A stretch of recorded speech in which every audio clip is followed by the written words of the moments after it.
بعد ایک صاحب نے سوال کیا کہ سوال صاحب کے آنکھ میں دوا ڈالنا کیسا ہے؟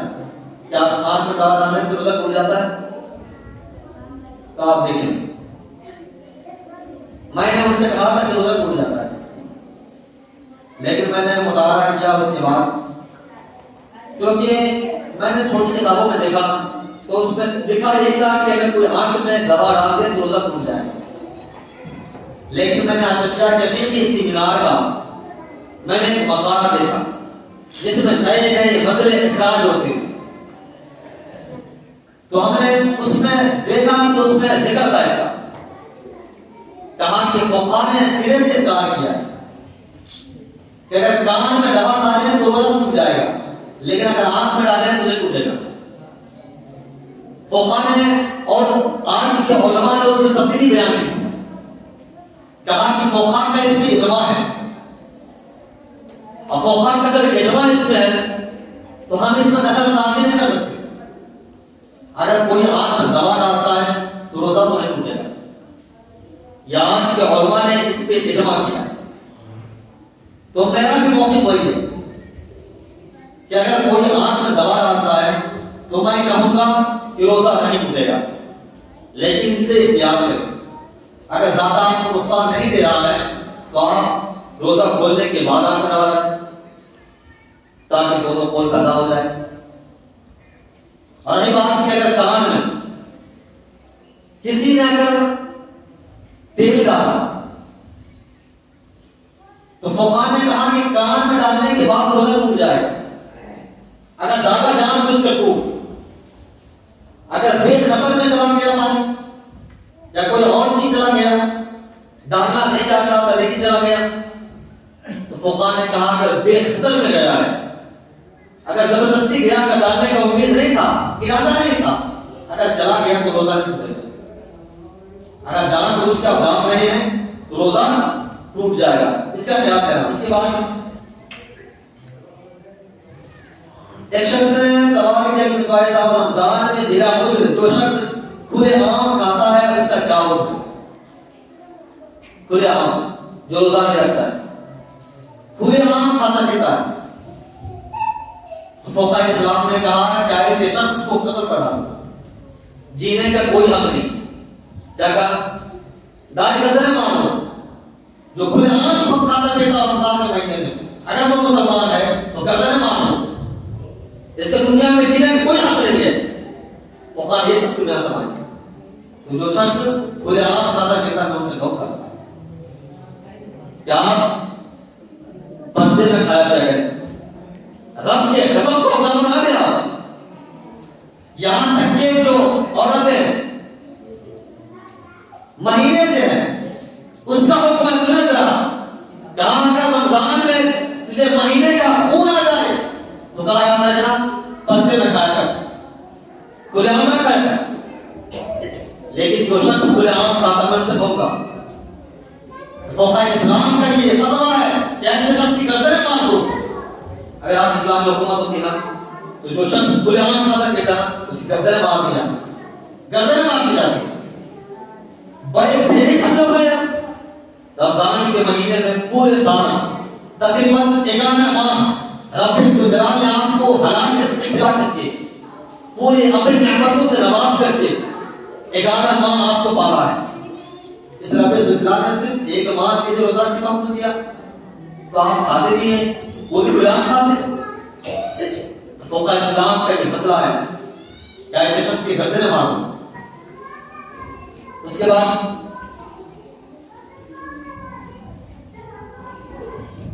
یاد رکھیں یہ تقریباً سوالیں تھے میرے پاس کہ رمضان کے مہینے میں اگر کسی نے نظر ماند کی روزے کی تو کیا وہ نظر کا روزہ رکھے گا یا رمضان کا روزہ رکھے گا؟ تو یاد رکھیں اگر رمضان کے مہینے میں کسی نے اگر نظر مانی ہے، منتیں مانی ہے، تو یہ جو نظر مانی ہے نا یہ واجب ہے، رکھنا واجب ہے، لیکن رمضان کا روزہ یہ فرض ہے، تو آپ پہلے رمضان کا روزہ رکھیں گے، جو نظر مانے آپ نے رمضان کے علاوہ آپ رکھیں گے۔ کا خیال رکھا کریں. دوسرا سوال ہے کہ اگر کسی شخص نے سحری کی اور روزے کی نیت نہ کی تو کیا اس کا روزہ ہو گیا نہیں؟ تو سنیں آپ، نیت کہتے دل کے ارادے. دل میں ارادہ کر لیا تو نیت ہو گئی، چاہے وہ رات میں کیا چاہے وہ سحری کے بعد کیا.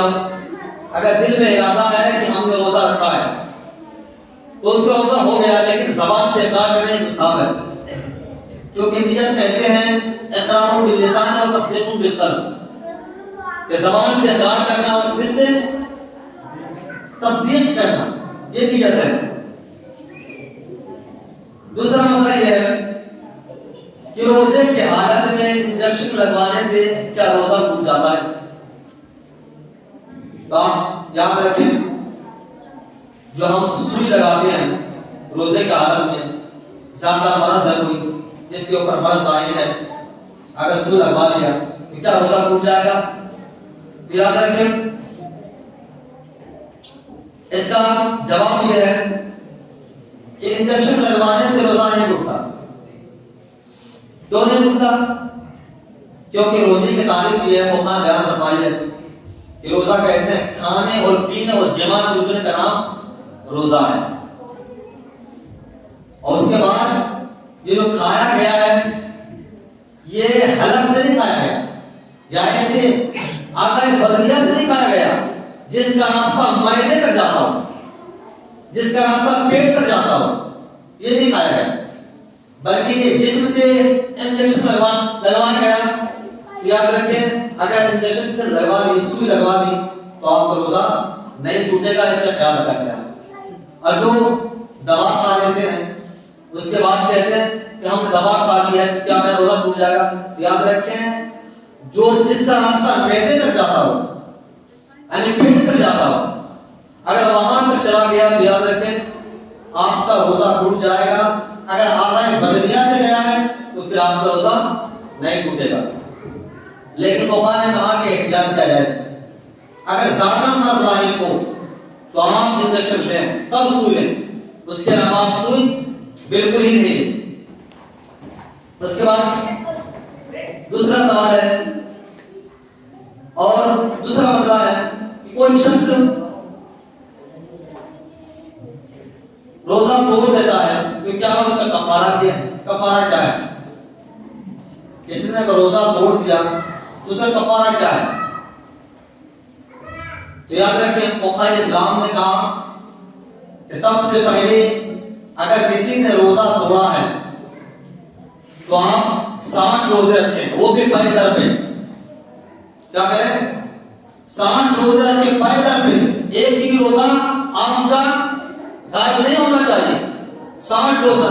اس کے بعد فقہ اسلام نے کہا یاد رکھیں یہ 60 روزہ آپ کو لگی ہے، لیکن رمضان کا جو ایک روزہ آپ نے توڑا ہے اس کی مثل نہیں ہے. کفارہ تو ادا ہو جائے گا لیکن اس کی مثل نہیں ہے.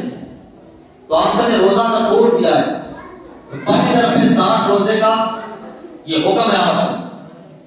اس کے بعد اگر کسی نے روزہ رکھنے کی استطاعت نہیں تو آپ کو کیا کریں؟ تو کہا کہ 7 مسکینوں کو کھانا کھلاؤ. کیا کتنے دیر میں آنا ہے؟ کہا 2 دیر بھر پیٹ کھلانا ہے. اور کھلانے کے بعد آپ کو جوڑا کپڑا بھی دینا ہے. اس کے بعد اگر اس کی استطاعت نہ ہو تو کیا کریں؟ کہا کہ ایک غلام آزاد ہے.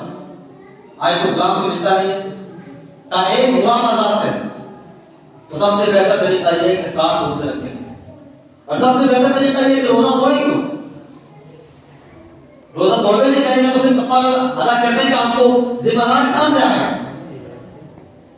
تو اس چیز کا آپ خیال رکھاتے ہیں. اس کے بعد اگر دوسرا مسئلہ یہ ہے کہ اگر بھاری ہو قید ہو یا تھوڑا تھوڑا قید ہو تو کیا روزہ ٹوٹ جاتا ہے؟ تو آپ دیکھیں یہ مسئلہ بڑی پیچیدگی ہے. سنیں ذرا، اگر تھوڑا تھوڑا قید ہو، قید کہتے الٹی، اگر تھوڑا تھوڑا قید ہو اور اگر اس کو جمع کیا جائے تو بھرم ہو جائے، تو چاہے وہ جان بوجھ کر ہو یا انجامے میں ہو آپ کا روزہ ٹوٹ جائے گا. اگر ہلکا ہلکا ہے بھرپور نہیں ہے تو آپ کا روزہ نہیں ٹوٹے گا. لیکن اگر مدنی آئی تھی قید کے لیے اب قید منہ تک آیا لیکن اس کو واپس کر دیا منہ میں آیا پھر واپس کر دیا اور یہ قصدن کیا جان بوجھ کر کیا تو یاد رکھیں آپ کا روزہ ٹوٹ جائے گا. اس چیز کا خیال رکھیں. تو اگر قید اس طرح ہو بھرپور تو آپ کا روزہ ٹوٹ جائے گا. اس کے بعد اگر تھوڑا تھوڑا قید ہو تو آپ کا روزہ نہیں ٹوٹے گا. تیسرا مسئلہ ہے کیا سحری کے بغیر روزہ رکھنا کیسا ہے؟ سحری کے بغیر اگر روزہ رکھ لیں تو کیا روزہ ہو جائے گا؟ تو آپ سنیں کہ سحری کے بغیر آپ نے روزہ رکھ لیا تو روزہ تو ہو جائے گا لیکن سنت سے خالی ہوگا. کیونکہ آقا دو جہان نے ارشاد فرمایا کہ یہودی لوگ جو روزہ رکھتا تھا بغیر سحری کے رکھتا تھا تو آقا دو جہان نے ارشاد فرمایا کہ ہمارا روزہ منافقوں کے روزے سے مشابہت نہیں ہونا چاہیے بلکہ اس سے خلاف ہونا چاہیے, اس سے الگ ہونا چاہیے. تو سحری کرو کم سے کم ایک کھجور کیوں نہ آپ سحری کریں. ایک کھجور آپ نے سحری کر لیا تو سنت ادا ہو گئی. تو آپ ایک سحری کریں تو ایک کھجور بھی کھا لیں. اگر کھانے کا دل نہیں کا پانی پینے تو پانی پی روزہ رکھا. اور آپ کا جو جہاں نے ارشاد فرمایا کہ جو شخص سحری کرتا ہے تو یاد رکھنا اس پر برکتیں ہیں. تو اس لیے آپ سحری کریں تو انشاءاللہ الرحمن ایک کھجور بھی کریں لیکن ضرور کریں, کھانے کا دل نہیں کرتا. تو اس کے بعد دوسرا مسئلہ ہے کیا کھائے دو جہان روزے کفارہ پورے ماہ کے کھانے کی قیمت ایک شخص کو دے دیا تو کیا کفارہ ادا ہو جائے گا؟ سنیں ذرا کہ کسی نے روزہ اگر توڑ دیا تھا تو پورے 60 دن کا اگر یا گواہی کسی کو دے دیا تو کیا کفارہ ادا ہو جائے گا؟ کیا کفارہ ادا ہو جائے گا؟ تو سنا ہاں اگر یا گواہی کسی کو اگر دے دیا کسی مسکین کو یاد رکھیں آپ کا اس پر کفارہ ادا نہیں ہوگا کیونکہ مسکین کو 60 دن بھر کر کے کھلانا ہے اور ایسا کھلانا اس کو بھرپیٹ کھلانا کیونکہ دینے میں ایسا بھی ہو سکتا ہے کبھی کم بھی چلا گیا اور ایک دن کا وہ بھوکا پیٹ رہ گیا تو پھر آپ کا کفارہ ادا نہیں ہوگا. یہاں شرط ہے پورے 60 دن کھلانا وہ بھی بھر پیٹ کھلانا. ایسا نہیں ہے کہ خالی پیٹ بھیج دیے اور آپ کفارہ ادا ہو جائے. پورے بھر پیٹ کھلانا مسکین کو تو ہی آپ کا کفارہ ادا ہوگا. یاد رکھیں آپ روزہ توڑے تک نہیں. انشاءاللہ الرحمن مجھے امید ہے کہ زیادہ سننے سے زیادہ عمل کرنے کی توفیق عطا فرمائے. بس انہی باتوں کے ساتھ میں اپنی گفتگو ختم کرتا ہوں. اگر مجھ سے کوئی بولنے میں غلطی ہو گئی ہو تو میں تمہیں استغفار کرتا ہوں. تو بس استغفر اللہ یا ربی کل ذنب و توبہ. السلام علیکم ورحمۃ اللہ وبرکاتہ. جو لوگ